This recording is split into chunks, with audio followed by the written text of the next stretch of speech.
Welcome to the Grow Asia Directory Showcase. I'm Adam Lyle of Padang & Co. Padang's had the privilege to partner with Grow Asia the last 4 years on a range of activities here in Singapore and across the region, focus on a number of smallholder farmer programs. We've seen a huge increase in the funds being made available to the sector, many innovation initiatives, significant commitment by government, NGOs, our corporate partners here today, you in the audience and many others. Yet the lot of smallholder farmers is still incredibly challenging. And of course, the last 18 months has made it much more difficult for all in the ecosystem. But central to improving the farmers' welfare and environment sustainability is data and the solutions built on that data. So we're very pleased to be co-organizing this showcase with Grow Asia to source startups who can significantly transform data collection and insight delivery for smallholder farmers across Southeast Asia. To do this, I'd like to thank our lead sponsor, Adb Ventures, for their ongoing support, and to our corporate partners, Bayer, Cargill, and Jollibee Group Foundation for their challenge statements and commitment to this program. I'd now like to introduce Wei Li Wu, Lead Innovation Grow Asia, our host and moderator for this session. Over to you, Wei Li. Thank you so much, Adam, and welcome everyone to the info session. I would like to thank our sponsors again for taking the time to join us and to share more on the challenges facing their business units when it comes to working with smallholder farmers. Next slide, please. So just in case you don't know, Grow Asia is a multi-stakeholder partnership platform working with the big picture goal of increasing smallholder farmers' productivity and profitability and sustainability in the region. I lead our digital program where we have sought to catalyze partnerships across the ecosystem, digital ecosystem, but particularly between startups and corporates. Since the digital program was started in 2018, our perspective has been that the best or perhaps fastest way for startups to get a foothold in smallholder value chains is to partner with agribusiness corporates. And to that end, with funding from the Inclusive Business Action Network, or EBAN, we set up the Grow Asia Digital Directory in 2019, which some of you might be familiar with, and some of you might be from startups that are currently listed there. We recognize that digital solutions can't transform the sector if investors, agribusinesses, and development actors don't know what solutions are available. And so basically the directory sought to fill that gap in ASEAN and to provide information on the close to now 70 solutions that we have listed that impact smallholder farm productivity and sustainability, and included contact details so that interested parties could find each other. Next slide, please. Fast forward 2 years and a lot has changed in the ecosystem. We wanted to update the directory and bring in new listees, but also to do this in a market-informed way, which is why we brought in our corporate partners who you saw listed earlier, whose work and value chains are really touching the lives of hundreds of thousands of smallholder farmers directly every day. Their challenge statements are the driving force for the Grow Asia Directory Showcase program. And I hope it will motivate the startups in the room to apply for the pitching opportunity in mid-August. If you're a startup interested in raising your profile in the Southeast Asia agri-tech ecosystem, next slide, please. Please apply for the showcase. Without further ado, next slide. Let me introduce our next speaker. Thank you. Great. Yeah, I'd like to introduce Jason, who manages Adb Ventures communications programs, as well as partnerships with like-minded development programs, innovation accelerators, and corporate ESG teams. Jason brings more than 20 years of experience in strategic communications and business development, having previously served as Vice President Public Relations for American marketing communications agency Kramer Krasselt. In 2013, he founded Clickable Impact Consulting Group, which works with development agencies across the Asia Pacific to mobilize innovative communication strategies for impact. Over to you, Jason. Thanks a lot, Wei Li, and Adam, thanks for inviting Adb Ventures to be part of this program. I think in order to understand what Adb Ventures is and what our interests are in the agri-tech space are, you need to first understand the Asian Development Bank. So next slide, please. I don't want to presume that everybody is familiar with ADB. We like to believe that everybody knows who we are, but I'm constantly reminded that that's not true. ADB is a multilateral development bank, similar to the African Development Bank or the Inter-American Development Bank, or on a similar model to the World Bank. We were set up in the mid-1960s to contribute to the eradication of poverty and to economic growth and development in the Asia-Pacific region, covering a very wide geography ranging from the Caucasus in the west all the way to the Pacific Islands in the east. Obviously, a lot has changed since 1966.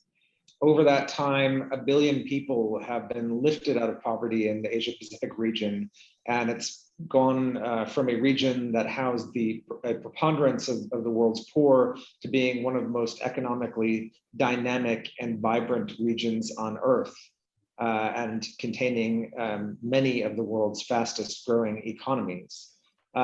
Our mission to eradicate poverty is not complete. There's still a lot of work to be done there, but as the next decade loomed and ADB began exploring its strategic priorities for the period from 2021 to 2030, we realized that we needed to shift our focus to other sustainable development goals, and primarily towards addressing the climate crisis. Unfortunately, economic development and worsening climate impact tend to go hand in hand.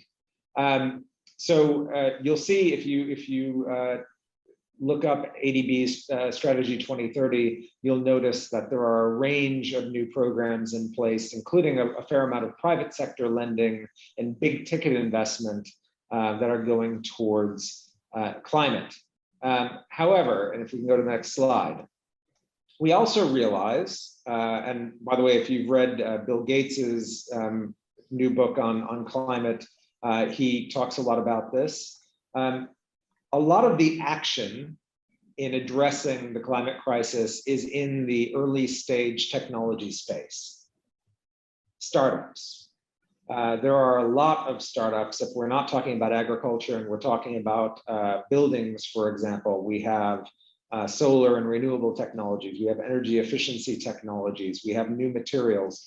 All of these technologies have great potential to contribute to positive climate impact and have been around for a while and are in wide implementation in the developed economies of the world.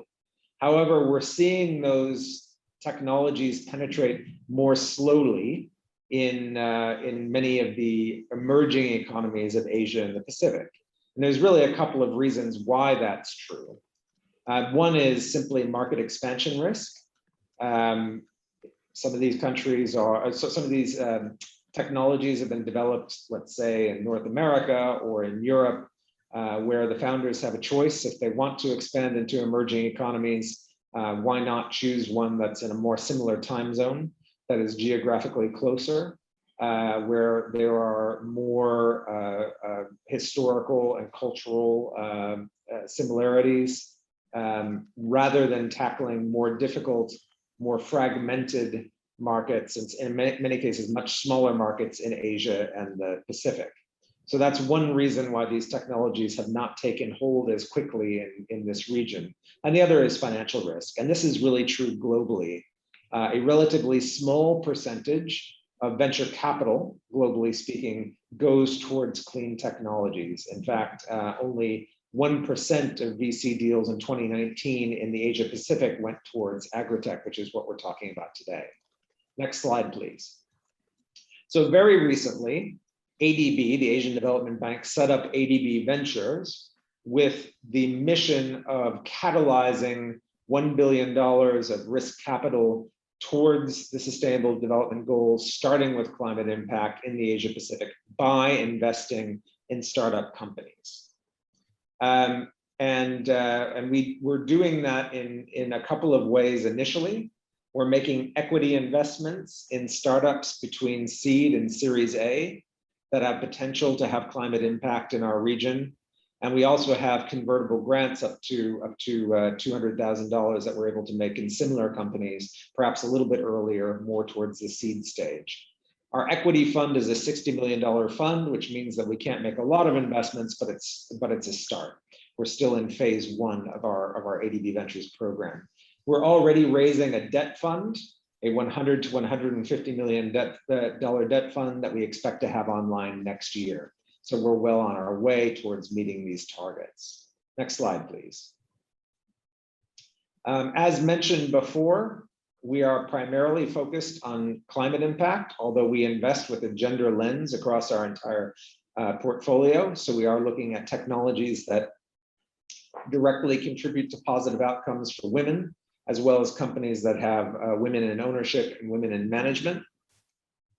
And we're initially focused on a somewhat smaller geography than that Caucasus to Pacific Islands geography that I first described. We are initially focused on South and Southeast Asia, which I think are regions of focus for most of the people on this call. Next slide, please.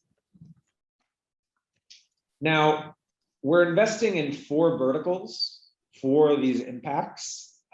Clean tech and clean energy, of course, are the first of those verticals. We also invest in financial technology and health technologies. But as today we're focused on agricultural technologies. That is where I will focus my drill down. So within the agri-tech space, first of all, agriculture has massive climate impact, both as a cause of global warming through the release of greenhouse gases. We see that a lot with livestock, but also in other areas of agriculture. But also because farmers tend to be more vulnerable to the impacts of climate change, agricultural supply chains are more vulnerable to the impacts of climate change, and therefore we see part of our mission to make agriculture and agricultural value chains more resilient to climate change. So we're looking broadly at any technologies that have potential to mitigate climate impact in the agricultural space, and also make farmers, particularly smallholder farmers in South and Southeast Asia, more resilient to the impacts of climate change. There are 3 areas where we're primarily focused, but these are by no means exclusive. The first of those is climate smart farming. We know that farmers in our region are vulnerable to more frequent droughts, more frequent flooding, more frequent natural disasters because of a warming planet. In countries like the one where I live, I'm based in Vietnam, we're also seeing an erosion of farmland and the increased salinity of water supplies. So we're looking for technologies that make farmers and farmland more resilient to those impacts. These can be a whole range of solutions, ranging from new types of seeds and inputs to micro irrigation and even insurance products. So that's one area. A second area is connected supply chains. More than 30% of the food produced in our region is lost or wasted on its way to market.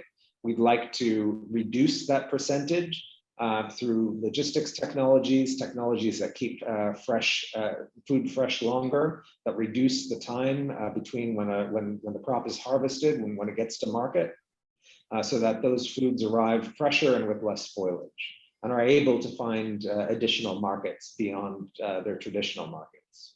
So we may be looking at traceability technologies there as well. And then the third area is sustainable inputs and foods. Again, looking at the country where I live, Vietnam, quite a lot of the land in Vietnam and in its most fertile deltas is degraded due to the overuse of chemicals and fertilizers. 43% is the percentage of land that's been degraded across emerging Asia and the Pacific as a whole, which is a very high number. So we're interested in more sustainable and less carbon intensive farming inputs, as well as new crop varieties that require fewer of those inputs in order to be produced and to thrive. Next slide, please. We do support these technologies through a variety of financial instruments. I've already described them earlier in my presentation, but I won't get into them more deeply here. Just a couple more points on this. We are looking to invest not at the idea stage. When I say we're investing from seed to Series A, we're looking for companies that are at least well on the road to commercialization. They've sold a few units. They have a path to break even and to positive unit economics. We're also primarily interested in companies that are already generating an impact in emerging markets. So a company that is only operating in Japan, for example, even though it's in Asia Pacific, would need to show us that they have some operations in an emerging market in the region for us to take an interest. And again, we're able to invest equity up to $4 million. We're also able to do convertible grants in a somewhat larger pool of companies up to $200,000. Next slide, please. Finally, I'd like to point out that we have a program called Labs. This is a non-investment activity. This is the closest thing that ADB Ventures has to an ecosystem building activity, but it's a very important and valuable activity. Under our Labs platform, we partner with a variety of programs across Asia and the Pacific. Actually, the Grow Asia directory is one of those. In order to identify interesting companies in our areas of interest, so to find interesting agri-tech companies that we believe have potential to generate a commercial return and to scale commercially while generating climate impact, to map those to what we see as the challenges in emerging markets, and then to match those companies with corporate end users who have expressed a demand for those kinds of solutions. We work with a lot of different partners to make this happen. It's why we're supporting the Grow Asia directory, because the Grow Asia directory accomplishes this process directly. But I would like to make it clear to everybody on this call today that it doesn't stop there, that the companies that we meet through this program, we're actively introducing to other programs. And in that way, we're part of the connective tissue that helps great agri-tech companies find markets across our region, maybe even markets that they may not have discovered on their own. I'll stop there. Thanks again for inviting me to share about ADB Ventures. And I think we have a little bit of time for questions if anybody has any questions they'd like to raise to ADB Ventures at this time. Thanks so much, Jason. We have one question from Tal, which I think was about whether the program is open to ADB member states or beyond. So I'll answer for the directory showcase, which is that startups that are active in the region already, as in Southeast Asia, are able to apply. But I'll let you answer the question about more broadly about ADB Ventures investment program. Right. We are, on paper, we invest for impact in the region, which means that a company can be headquartered or domiciled outside of the region as long as it has substantial operations and is generating substantial impact in the developing member countries of the Asian Development Bank.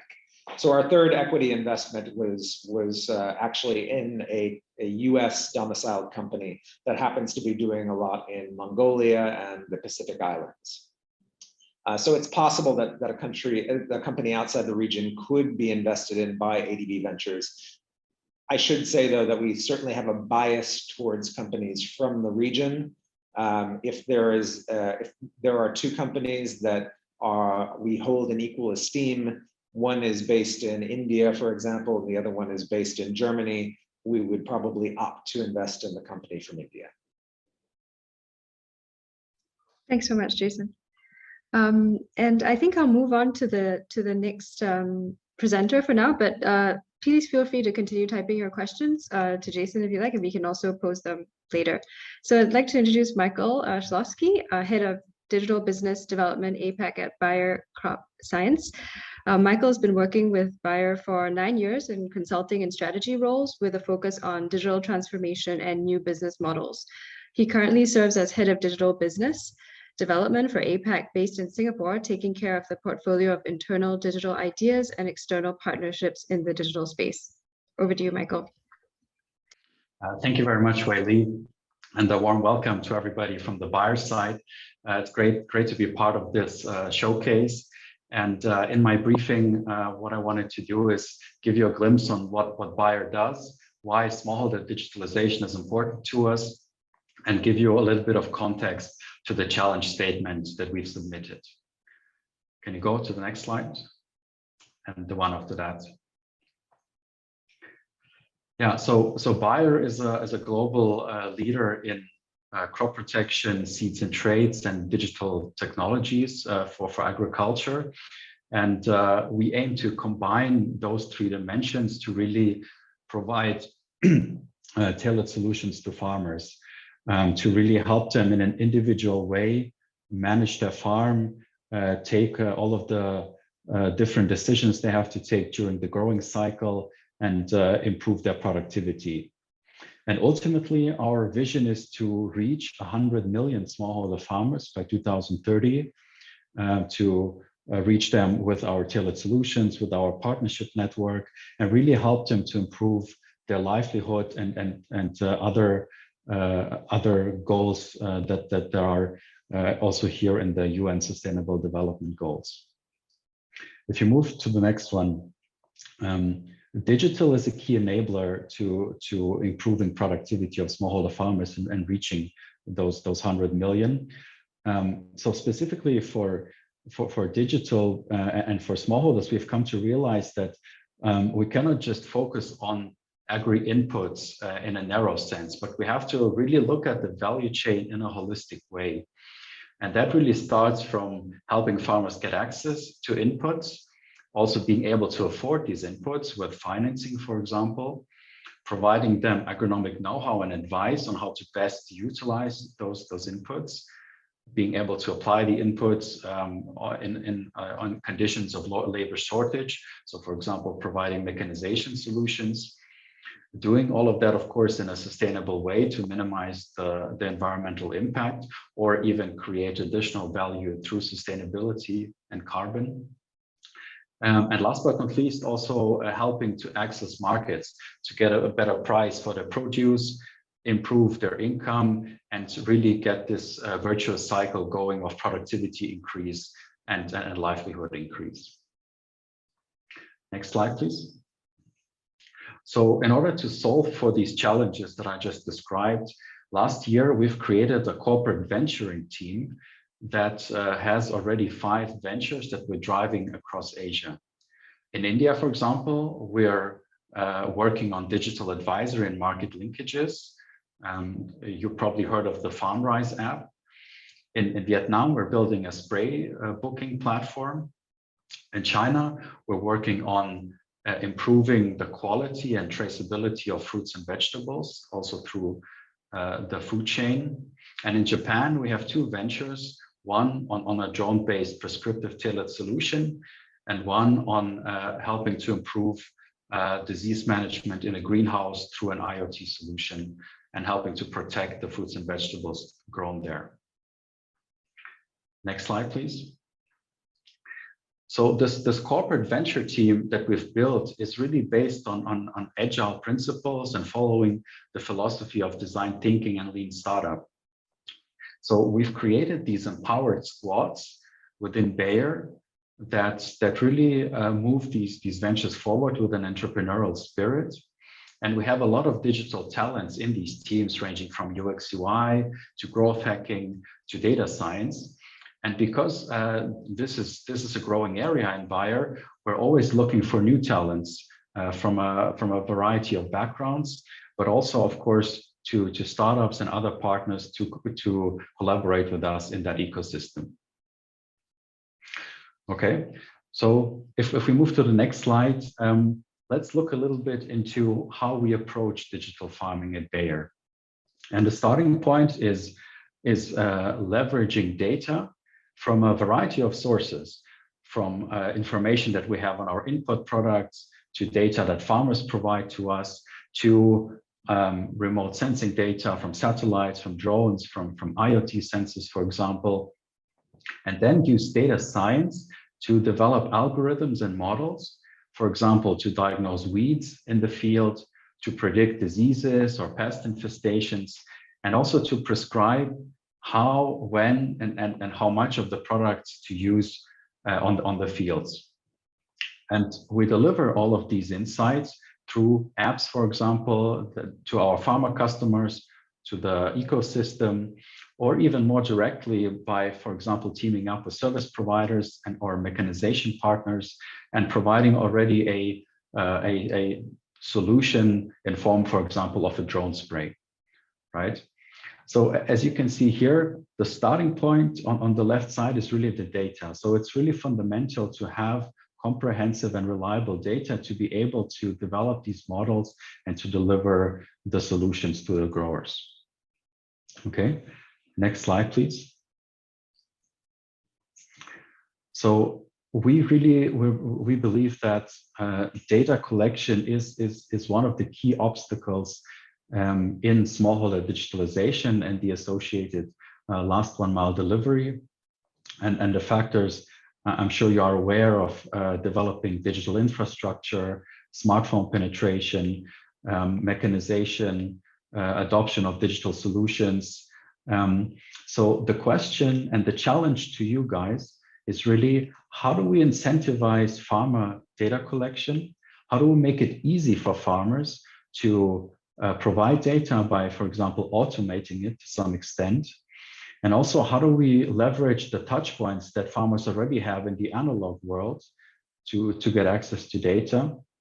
And doing all of that under the condition of viability, right? Because farmers, smallholder farmers especially, live in this frugal environment. So all of the solutions that we bring to the market need to have a viable business model. The costs need to be minimal. We should avoid to over-engineer the solutions, and we need to make it scalable.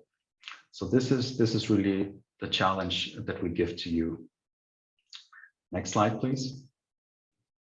And one other very important aspect to consider is also that Bayer is, of course, not the only company that has touch points with farmers or is interested in accessing data. We have Cargill here, Jollibee, and many other players in the value chain, like banks, insurance companies, governments, that are equally interested in data and can create value with that data. So how can we leverage all of that ecosystem? How can we orchestrate that to help us capture the data so that we can spread the cost, make it more affordable and accessible for the entire ecosystem, and then generate value together? So in summary, these are the two key questions that we have in our challenge statement to you. How can we encourage farmers to make a digital connection with Bayer? How can we incentivize them to share data? And also, how can we incentivize the broader ecosystem to help us capture the data so that we can start building those solutions? Next slide, please. So when you submit your proposals, there's basically two avenues that you can imagine working with us. One would be if you collaborate with us and through a joint pilot, where we test your solution to figure out how we can integrate that into our business, and then, of course, take a deeper collaboration from there. Or you can join us and become part of our digital incubator, the corporate venturing team, and to realize your venture vision within the remit of Bayer, of course, leveraging our assets, our networks, our resources. As I mentioned, we're always looking for new talent. So it's really up to you how you want to collaborate with us, but we're definitely looking forward to all of your submissions.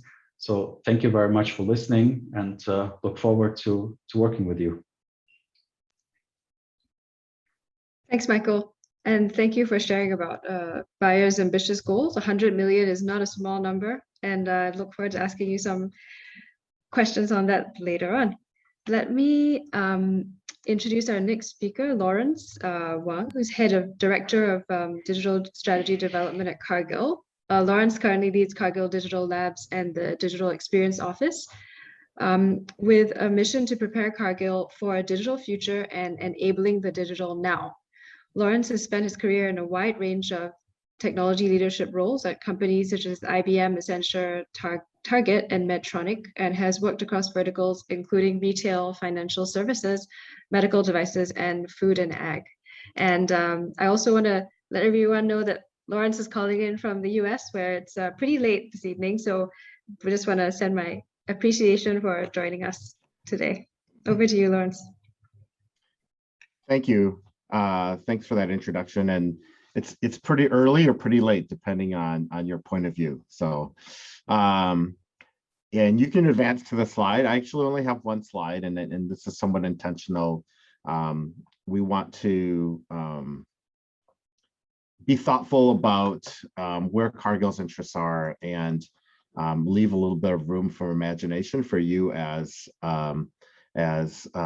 startup founders and entrepreneurs, technologists, and how you imagine what might be where the value is with farmers here in the region. So just a little bit of background on Cargill. Cargill's been around for almost 155 years, and we operate globally across a number of different parts of the value chain. So we operate agriculture supply chain, where this particular challenge is the most relevant, but we also work in nutrition, in particular with animal nutrition, protein, and food ingredients. So we work in that middle of the supply chain where we serve and work with producers and farmers, as well as bringing those materials, raw materials or raw commodities or finished commodities to different players into the food industry. Everything that we do is rooted in our mission as a company, and our purpose is simply stated that we will be the most, or that, excuse me, our purpose is that we will be the leader in nourishing the world in a safe, responsible, and sustainable way. And as we think about everything that we bring to market in our traditional and physical businesses, we operate by the same principles as we think about how digital can improve the supply chains and improve our businesses. And our vision is that we would be the most trusted partner in agriculture, food, and nutrition. And ultimately, that also guides our belief in where this innovation can help farmers and to help Cargill.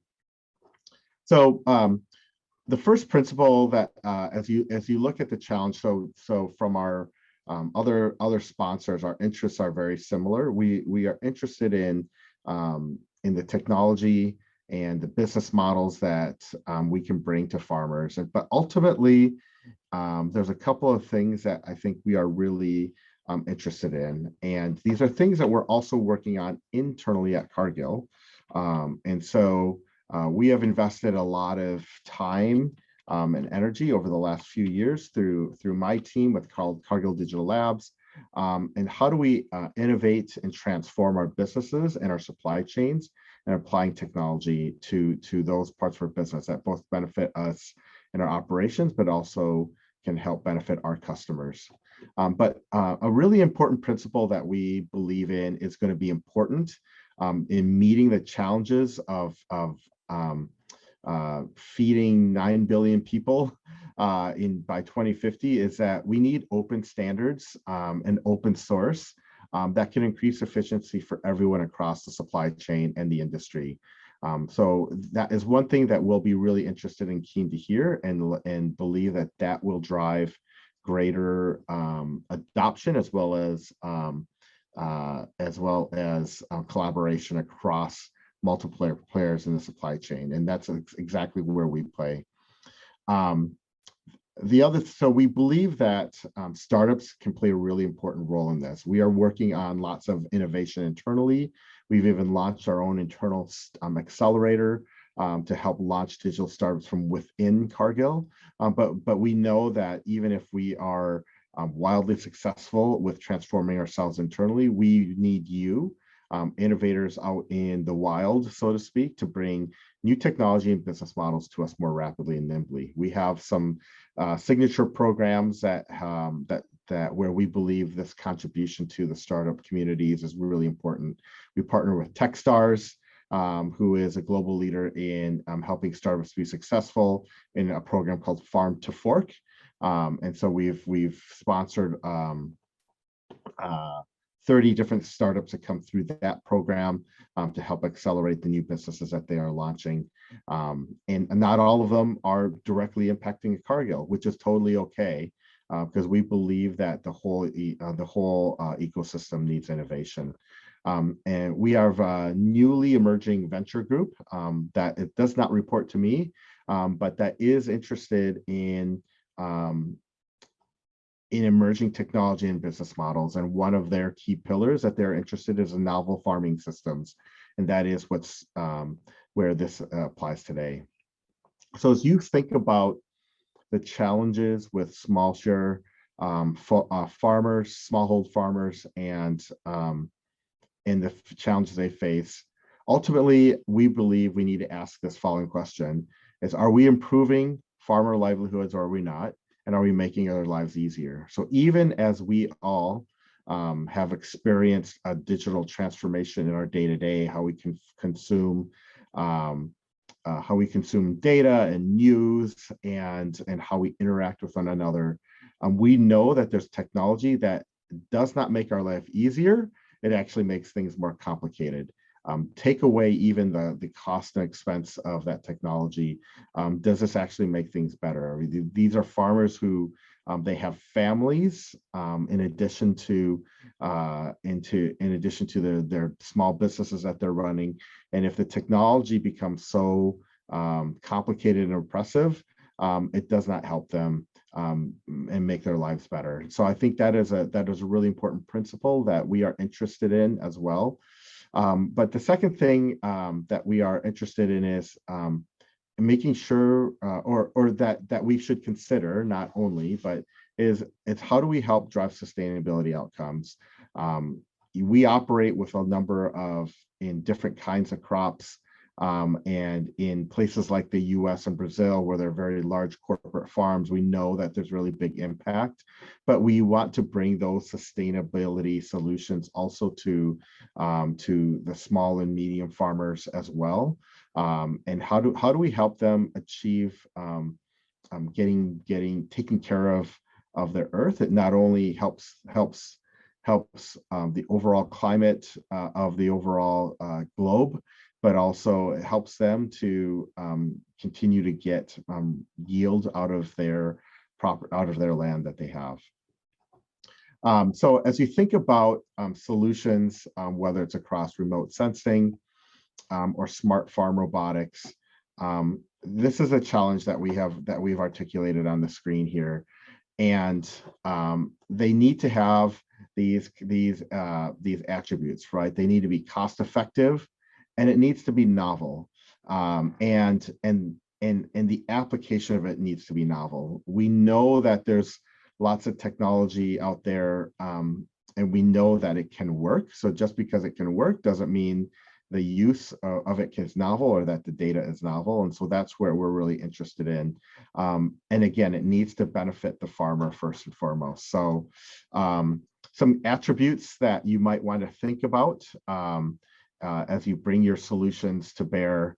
One is there's something that is immediately actionable? Again, going towards something that can help farmers. So the implication that data is helpful, data is useful, that might be true, but these are small farmers that don't have teams of data scientists behind them or people reading reports. So you need to think about the human element of how your technology is used and adopted. We think that's going to be really important. I think as indicated, I think that Michael shared as well, is some of this is, there might be some automated action. Is there an autonomous action that can occur? And so that could be very interesting as well. Not only does that help get a better outcome for their crops, but also creates better data, and that might be interesting to the rest of the supply chain.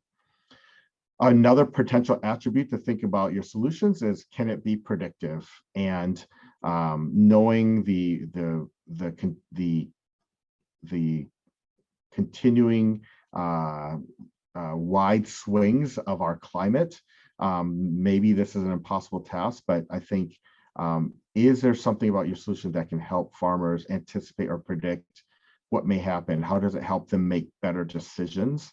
And I think that's going to be an attribute that I think we think is important. Fourth is there insights? And again, data in and of itself is actually not very valuable, right? It needs to be refined. It needs to have a consumer or a customer in mind. Are there insights there that could be valuable to a different player in the supply chain, whether it's a logistics provider or a supply chain provider, or a food manufacturer that might be doing something with that crop? How might that insight be valuable?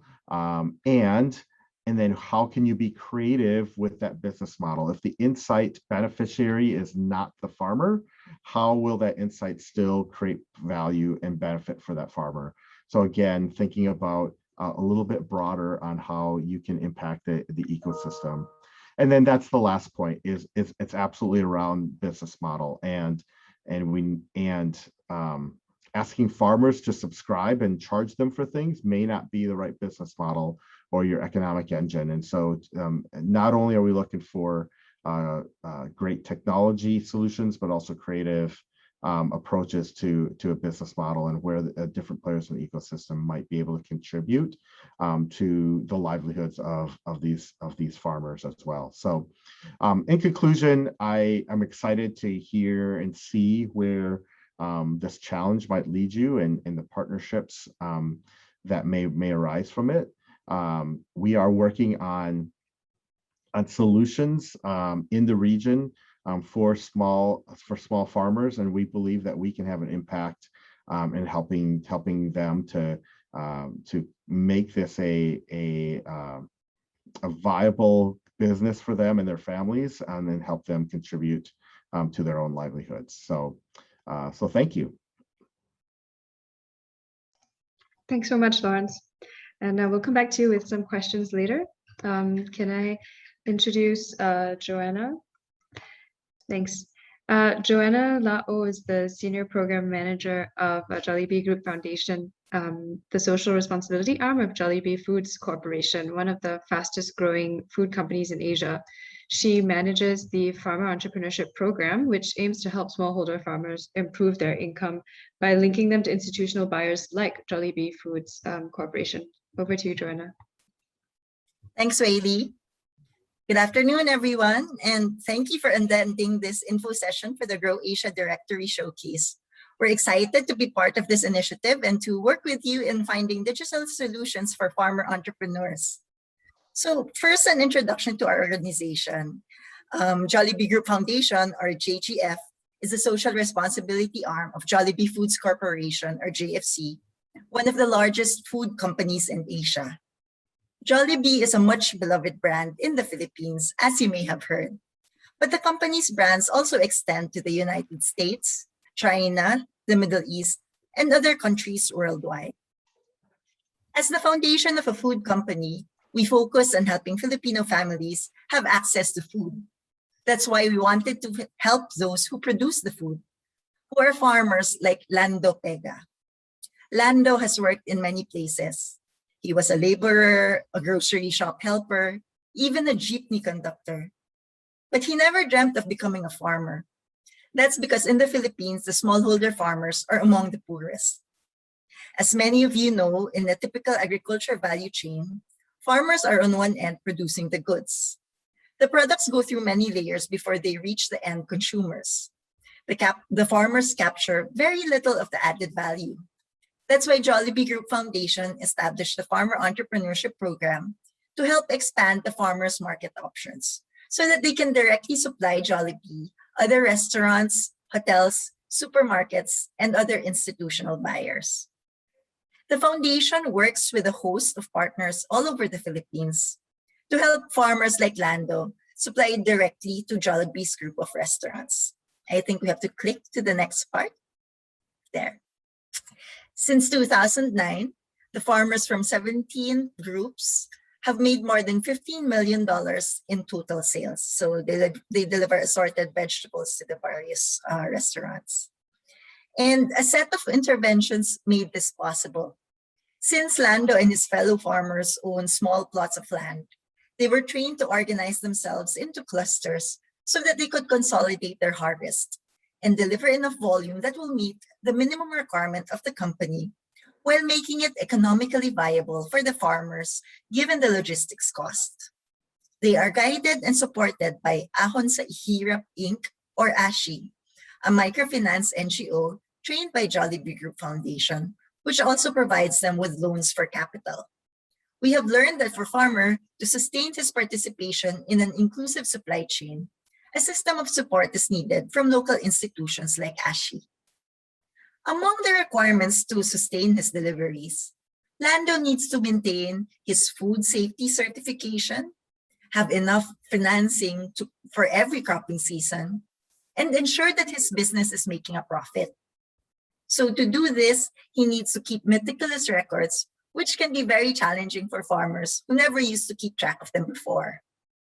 To help the farmers track their records, microfinance partner ASHI issues what they call the Green Book, which tallies things such as their production inputs of man-hours spent and fertilizer use, loan amounts, and cash flow. The book is bulky and they want to keep it safe, so Lando doesn't bring it to the farm. Instead, he brings scraps of paper. And as he does his farming activities, he writes on the scraps which seeds, inputs, and fertilizers he used, how many hours he worked, and how much harvest was produced. When he gets home, he transfers the record to the notebook. It can be a tedious process, and there's always that risk that he may forget an important activity. The partners from ASHI take pictures of the notebook pages and use it as basis for approving and dispersing loans. However, it's very challenging to consolidate this manually. ASHI would really like the process to be digitized, but it's difficult to require since not all the farmers have smartphones nor have computer literacy skills. Some of the farmers still even use analog phones. On our part, as the foundation continues to search for ways to help the farmers earn better profits, we need to make data-driven decisions that are based on these records. We need a more efficient process that ensures completeness and accuracy of the data collected from the farmers. That's the reason we joined this project in the hopes of finding digital solutions to build more comprehensive and accurate profiles of these farmers and their operations. With your help, we're excited to see the possibilities. Our goal is to help farmers gain innovative solutions that are appropriate to their needs. In this way, they can continue to develop as entrepreneurs and grow a brighter future for their families and their communities. Thank you, and we look forward to hearing your pitches. Thanks so much, Joanna, for bringing us down to the farm level and for sharing some of those very useful details from the field. Can I just invite everyone to all our panelists to turn their cameras back on so that we can pose a few questions, and I'll probably start off with some framing questions actually, and to everyone else in the room, please go ahead and keep typing your questions in the question and answer box. So just to start off, I'm quite aware that there's probably a fair number of startups in the virtual room who might have solutions deployed in other geographies, or who might be domiciled in other countries, for example. So this question about cross learnings from other regions, I think, is fairly important and relevant for this audience. So maybe I'll pose this question to Michael and Lawrence first, and maybe to Michael first, on whether there's been any cross learnings in your experience for APAC and Southeast Asia in particular, from Bayer's work on digital solutions in other geographies, which I understand is quite extensive. Things like Zarvio and Climate Field View, I believe, was developed in North America and in Europe as well. Yeah, no, that's right. And there were a lot of learnings indeed. Of course, the whole concept of model development, of how we create a data pipeline, how we develop algorithms, how we design commercial offers for farmers. So one thing that is really important to us in terms of business models is not just providing some inputs and advice, but also linking that to an outcome, right? So that to really get the trust of a farmer to say that, hey, when you utilize the products that we have and the advice, then you will get a higher yield, for example. So those kind of models we have started in the US, for example, and we are now trying that out in the Philippines, for example, or in other markets. But on the other hand, I have to say APAC is very unique, and especially the smallholder context. So many of the solutions that we have in the largeholder markets would not necessarily fit there. Also, the way that we approach it here in APAC with these, agile and empowered squads, that is also quite unique in the company that we have in Bayer, and really speaks to this dynamic ecosystem of startups that we just want to be close to. So some learnings are there, but also unique challenges in the smallholder context. Thanks. I mean, I imagine because of the scale of the company, it's both an advantage and also a challenge to integrate. Yeah. Lawrence, if I may pose that question to you, I think I saw recently that your colleagues in the digital lab in India recently launched a farmer kind of companion or advisory app, Digital Sati, I think I saw. Now, and I was wondering if you've been drawing from any of those learnings as you're approaching things like this challenge and questions that arise with regard to the smallholder value chains here. Yeah. So I think one thing that is common across the geographies, across the size of farmers, the size of the operation, and maybe even across the kinds of crop types is a couple of things. One is farmers want help with decisions, right? And so whether it's what type of crop to plant, when to harvest, when to sell, at what price. And so there's some commonalities in terms of the outcomes. Like at the end of the day, the outcomes for those farmers don't change dramatically from region to region. They really kind of want the same things.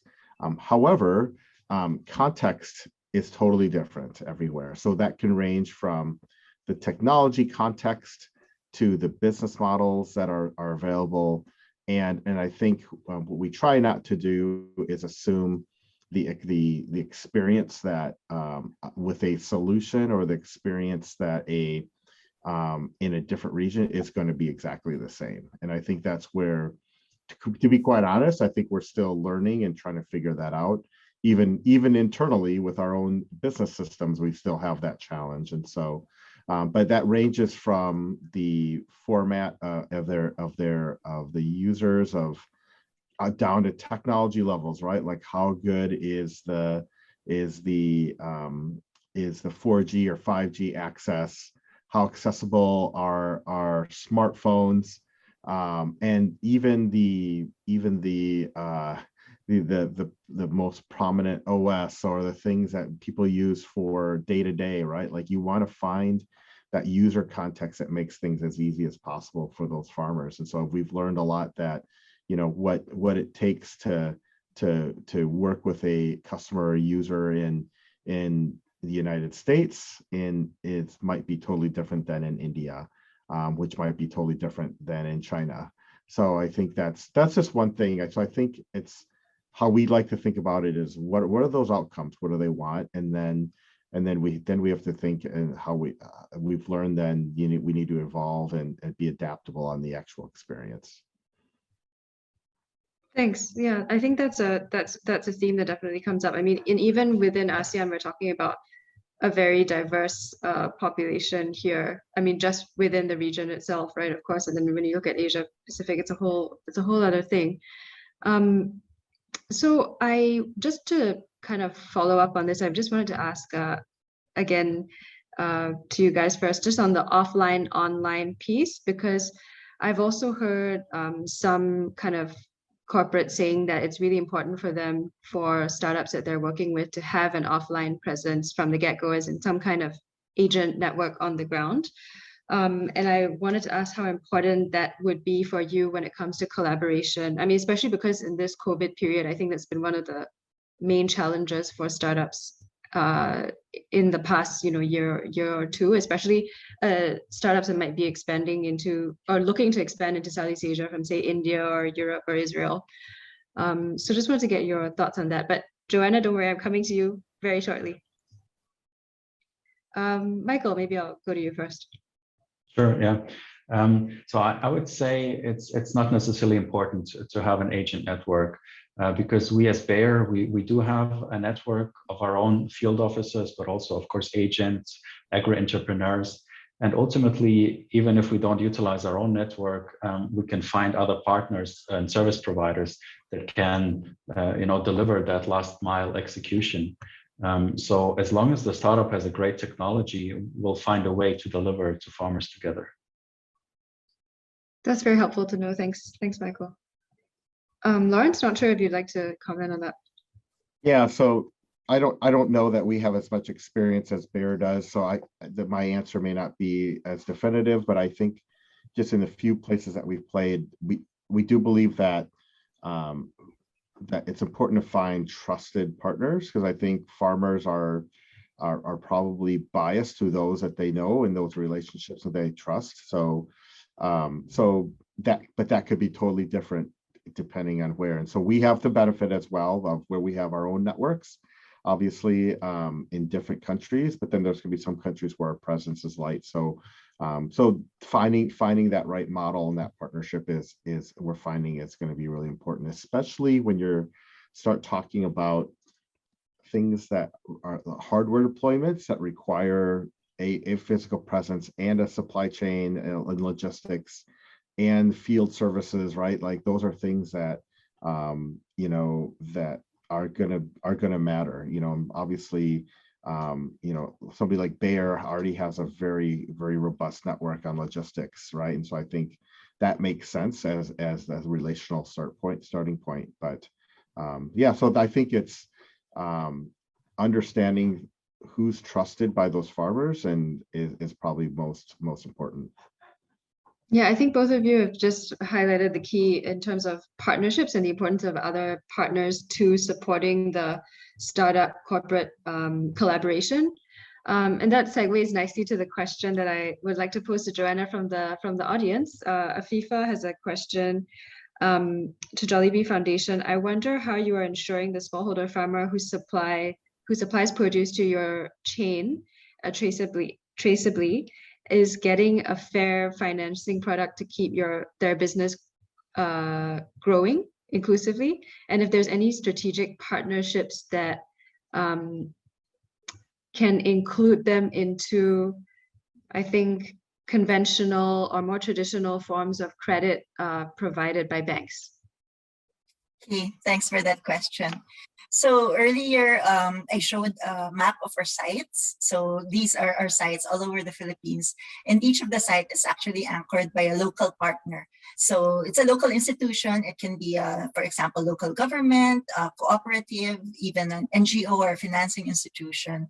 And they undergo what we call our training on the agro-enterprise clustering approach to inclusive value chains. So we train these local partners, and in fact, we've just recently launched the training online because of the pandemic and everything.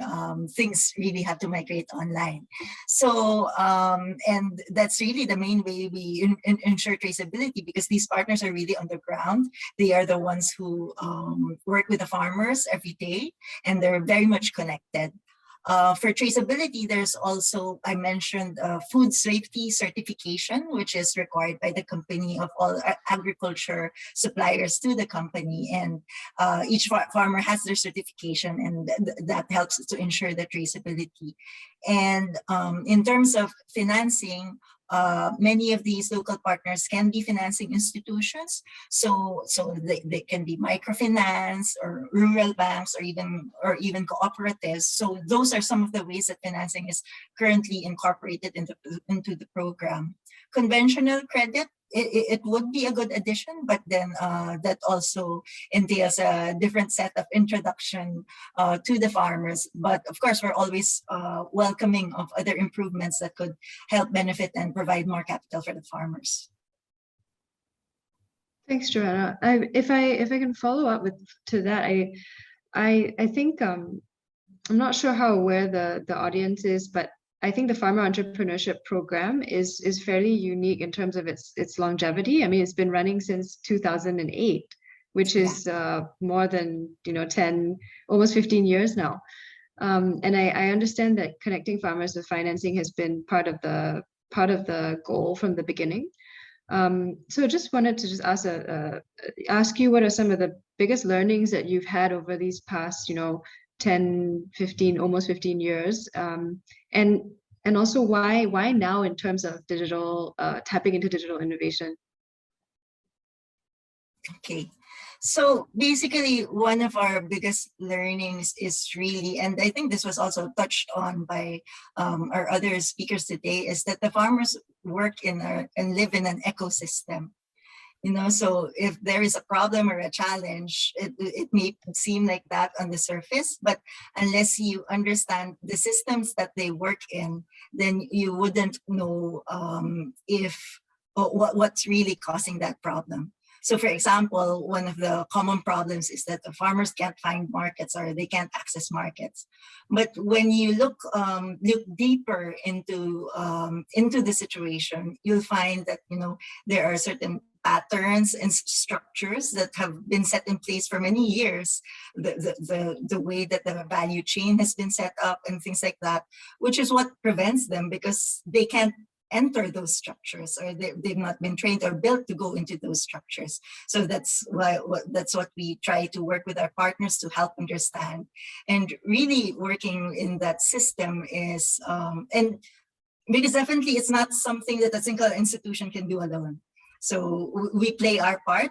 We're constantly in the search for partners who form other parts of the ecosystem, and it's in working together and collaborating and forming that support that we're to get. And even the farmers themselves are a very critical partner in that we're able to achieve the program's gains. So of course, everything is going digital. So as you said, when we started, I don't even think there were smartphones yet when we were starting the program. But now it's really, we know that the new, the new goal nowadays is data, and that goes for agriculture and as well as other things. So even things like our main goal is to help the farmers to improve their income. But unless we collect that data properly, then how do you track every year if they are improving their income? Or how do you track where the gaps still are? How do you track what things can be done? But and I think that's where the challenge statements lie, is that you can't, the available technology, you can't just slap them onto the agriculture setting, especially the farmer setting. Has been mentioned by Lawrence, it has to be something that the farmer can use. And so, it's also sort of in some way incubating them and helping them to slowly bring them into digital, first with things that might be more familiar with them, and then later on, as we develop, then we go into more advanced things. But the important thing is something they would actually use, because if at the onset you already set them something that's too complicated, then they're just not going to be encouraged to use it at all. Yeah, I noticed also, just on this topic of partnership that you mentioned again, that a number of NGOs were also involved in the setting up of the Farmer Entrepreneurship Program, right? So Catholic Relief Services, I think, and also a government-owned corporation, the NLDC. I can't remember what it stands for. You'll have to remind me. But I also noticed that the challenge statement, of course, that Jollibee has also mentions this idea of other users being onboarded and making it clear that if the data that the startups are helping you to source and process can also be used by these other partners of yours, that would be an important value add. I was wondering if you could speak a little bit to this this onboarding of other organizations, I mean, into your data gathering process, and what are some of the challenges and learnings you've had there? Because it's not just the foundation working with the farmer groups, right? Yeah. Okay. So how to how to unpack this bit by bit? So, well, first of all, I hope it was clear the kind of data that we're looking for, which is very granular. Each farmer every day, what inputs do they use, what kind of, how many man hours do they spend, and things like that, you know. And these are actually things that are used in order to, that we want to be able to use to see, are they, because as part of the program, there is a, what we call a production module, which is a plan that they're, the ideal production plan for them to follow, so in order for them to have this much harvest and have this much income, etc. But then we need a way to validate if they are able to follow that plan, and that can only be validated by capturing the actual live data. So when we have this data, as mentioned, if you have a financing partner, this can then be used to, you know, calibrate the loans to be given. Are the loans being given too much or not enough?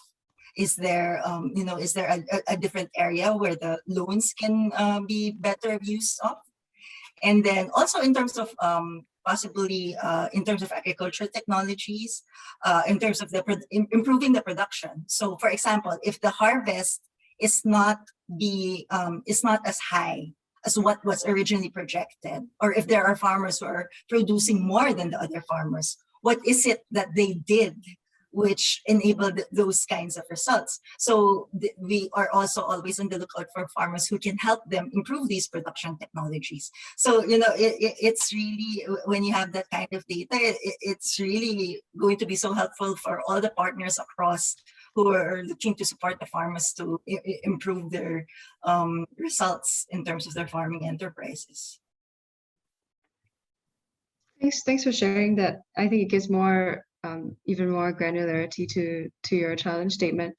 I see a question from Guido that I'd like to, I think, to all the panelists, and that I'd just like to answer live, since we have you online.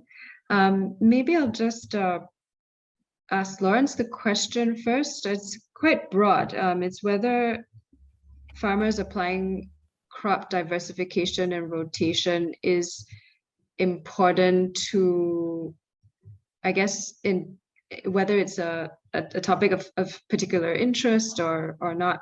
And I'm guessing that's in terms of sustainability implications. Yeah, so honestly, I'm probably not the best person to answer this. I do know that we want to help encourage or educate farmers on sustainable practices. So if that is one of the practices that that feels relevant, that's great. You know, but you know, we deal with a lot of like row crop, like corporate farms, and so what might be a sustainable practice there might not be the same in a small smallhold farm. So but I think that, you know, like, I think that's the, again, another example of decisions that we need to help farmers with, right? And but yeah, I couldn't tell you specifically, you know, what Cargill's stances, and we don't tell farmers what to plant or what not to plant, but we do want to educate them and help them understand what are good practices that could help their long-term outcomes. Thanks. And I can add to that. So of course, in Bayer, we also have training and educational programs.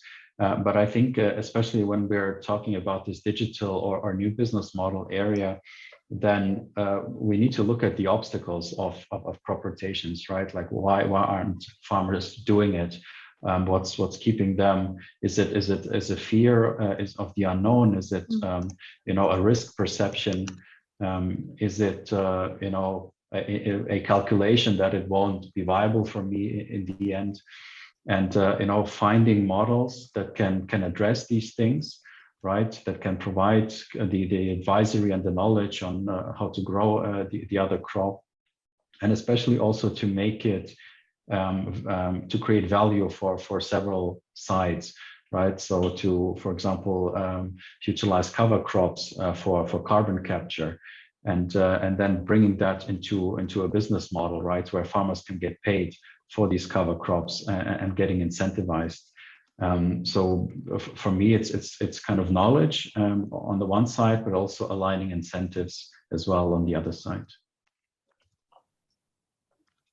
Yeah, I'd like to tackle the question in two parts. So the first part is the diversification, and that's something that we very much encourage our farmer groups to do as a way to make their enterprise more competitive.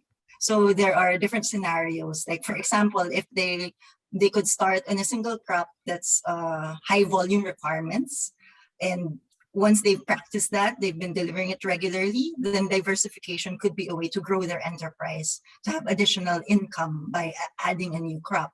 Or for example, if the crop that they are already producing, if the requirement of the market is low volume, then it would make sense to diversify with another crop so that the logistics cost would make sense. So really, diversification is a way to make the enterprise more competitive and more viable. The one about crop rotation is it would be encouraged, but it's a little trickier to encourage because of what Michael mentioned, the hesitancy of the farmers. And we also have to understand that it's a high risk for them. For example, if they're already producing a crop and they know who will buy it, then the tendency is they will keep on producing that. But we know from the agriculture science that it's more advisable to rotate it so that the soil rests and the nutrients, etc. But if you rotate it with something else, then what is the guarantee of the farmer that what he produces with the rotation will still have a market? Who will he sell it to? It's something not familiar, and it's also very high risk because he will lose the income from the previous crop, and he doesn't know who will buy the new crop. So it's a challenge. It's something that we would want to encourage, but also welcoming new ideas on how to sort of cushion or help the farmers do that kind of practice. Thanks, Joanna, for your insights on that. There's one other question that was in the question and answer that I thought might be useful to pose to Cargill as well. It's just quite a general question from Fernanda about considering gender when it comes to data collection and bringing women into that partnership. I'll ask Joanna the same question too, because I know that Adb Ventures as well has an interest in gender impact, which is, of course, a very important topic globally at the moment. Yeah, I don't know that I have a specific answer to this. I think, again, it comes back to how we live out our purpose and our vision as a company. And you see that in a number of our other programs, the non-digital programs, which is to support. We know that in many countries, women are really emerging as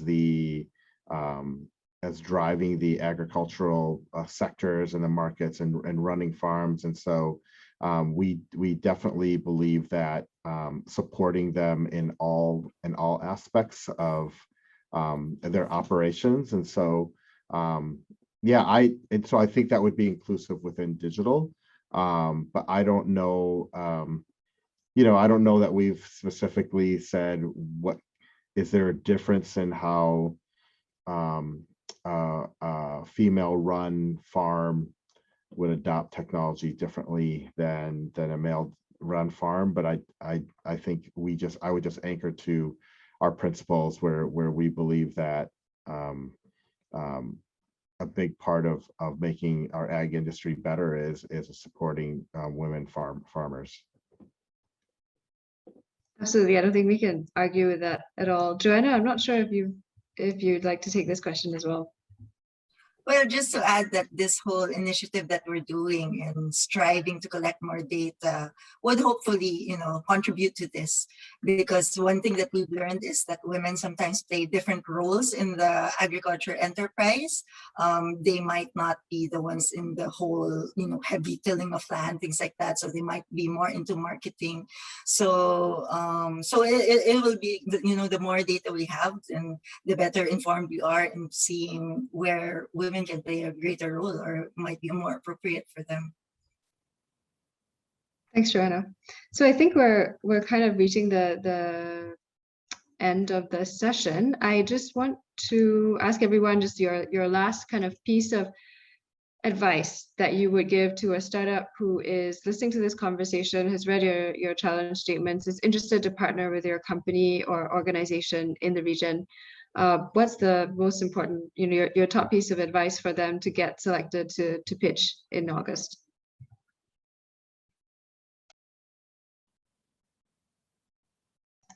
Don't all rush to answer.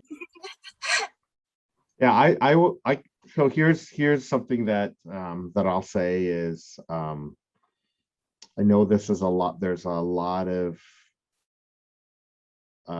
of these founders, a lot of you as founders may be driven by technology. Maybe that was your background, but being, never losing sight, driving for continued clarity of what problems you are solving for the farmers, how this benefits them, and it is just always anchoring back to that, because I think once you get rolling on a solution, you think things get complicated, it gets sophisticated, and just what outcome are you trying to drive for that farmer, and be very clear and compelling with that case, right? Because I think that's what's going to be most attractive. We know lots of solutions to technology can do things. We just want to know that they do things that matter or make a difference.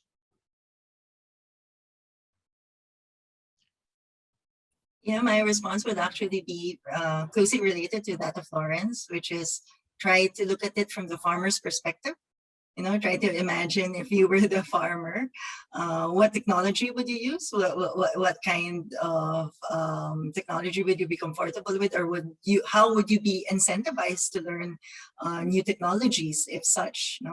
So, and if they have an idea which areas that they want to work with, then I would totally concur that the closer the solution is to the farmer, then the better. Yeah, and I was going to say something similar, so now I need to come up with a different answer. And it is true, of course, you need to be clear about the customer problem that you're solving.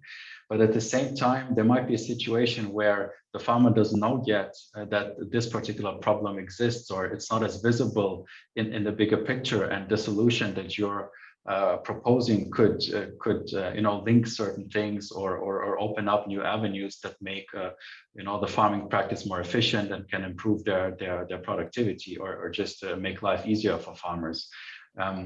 So it has kind of both sides, and the key thing is really to test it and always go back and improve. So the other advice that I would give is really choose a very narrow segment where you can demonstrate traction, and then take it from there and scale it from there. But don't try to boil the ocean, don't try to save the world, and just find a very narrow segment where you can demonstrate value. Okay, I know I said that was the last question, but I'm gonna throw something back at you, Michael, because I've been thinking from your slide, right? You talked about to the farm, on the farm, beyond the farm. You talked about access to inputs, agronomic know-how, labor, market linkages, financing. That sounds to me not like focusing, which is kind of what you just advised. So I'm curious. I mean, this is not a criticism. It's actually a question. What would you say to someone who's kind of maybe saying to you is in bio and inputs company, why are you looking at kind of the whole smallholder problem set now? I'm just curious on your thoughts. Yeah. Of course, yeah. No, and what I've presented there is our digital farming strategy, right? That has several focus areas, and the ventures that we're building, they do focus on one particular problem to be solved. But at the same time, in the end of the day, we do create a data flywheel and a value when we connect these steps, right? So the advice I would give to a startup is to solve for a narrow challenge and show traction there. But when you look at it holistically, the end solution will be something that is comprehensive, right? So the data that we capture from farmers in the farming practice, we can utilize to improve credit scoring, right, and give them a lower interest rate and better access to financing. We can utilize that data, for example, to give that to the food chain and then improve prices because they have a better bargaining power with that traceability. So the end state of that will be holistic, but the elements that the participating startups will be pitching are building blocks that we can as partners then bring together. Thanks, Michael. I think that's a very good, yeah, it's an answer that definitely kind of ties together all the different themes that we've been talking about today, actually. So I would like to move to just the end to close the session. Thank you so much to our panelists who have been who have presented today and who have shared with us more on the challenges. I just wanted to flash back to the slide that we missed due to our technical issues earlier. If you're on the call and you're wondering why you should join, basically, if you're interested in pitching to the corporate sponsors that you have heard from today, please apply. The link is at showcase.growasia.org. And of course, being part of this challenge also gives you access to, Grow Asia events and our other publications, for example, opportunities to be mentioned, and generally access to our network.